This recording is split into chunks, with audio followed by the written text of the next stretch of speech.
یہ زمین کھوئی تو آسمان کوئی نہیں لے گا، وطن یہ مٹ گیا تو تم بھی مٹ جاؤ گے نادانو، اسی کو زندگی سمجھو، اسی کو زندگی مانو، کہ پاکستان سے باہر تمہارا کچھ نہیں یارو، کہ پاکستان سے باہر تمہارا کچھ نہیں یارو، کہ پاکستان سے باہر تمہارا کچھ نہیں یارو۔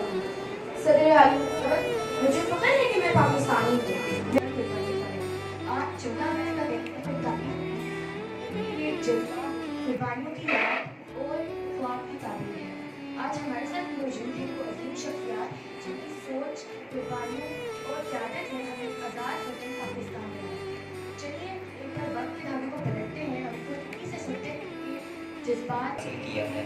اب یہ قوم کی ذمہ داری ہے کہ اس کو ایمانداری، انصاف اور اصولوں کے ساتھ چلے۔ یکساں محنت کرنی ہوگی۔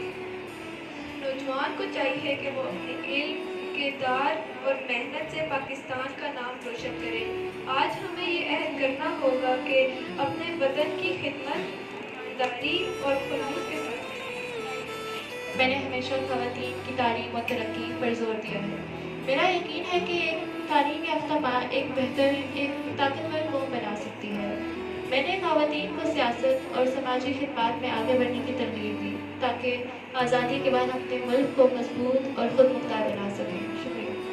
محنت سے اس دیش کی حالت بدلے گی، ہر پیر اور جوان کی ہمت سے اس دیش کی صورت بدلے گی، ایمان و عمل کی عظمت سے اس دیش کی سیرت بدلے گی، اللہ کی رحمت سے اس دیش کی قسمت بدلے گی، اس دیش کو واپس لانا ہے، اس دیش کو واپس لانا ہے۔ ظلم کی بڑھتی چکی سے جذبوں کا سمندر ابھرے گا، اخلاص، عمل، حق کوئی سے پھر نہر نفرت ابھرے گا، پھر قاسم خالد قائد سا بے باک وہ رہبر ابھرے گا، اس پاک وطن کی مٹی سے پھر ایک دن کا پیغمبر ابھرے گا۔ دیش کو واپس آئے گا، پھر دیش کو واپس آئے گا، اس دیش کو واپس لانا ہے، اس دیش کو واپس لانا ہے۔ Today, my topic of speech is independence, freedom. From what? Freedom for what? When we talk about independence, the first thing that comes to our mind is freedom from something. For us, it means freedom from slavery, freedom from injustice, freedom from fear, and freedom from being ruled by others.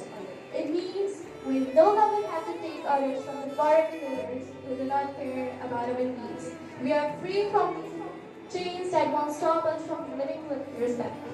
But independence is not just about freedom from something. It is also about freedom for something. It is about using this freedom for good purposes.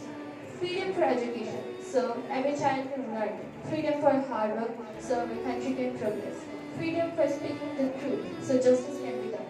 Freedom for helping each other, so we can live in peace and unity. If we all think about what we are free from, we will forget the real purpose of independence.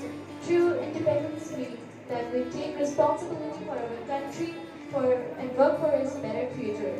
It means dear friends, let us remember, independence is not the end of the journey, it is the beginning.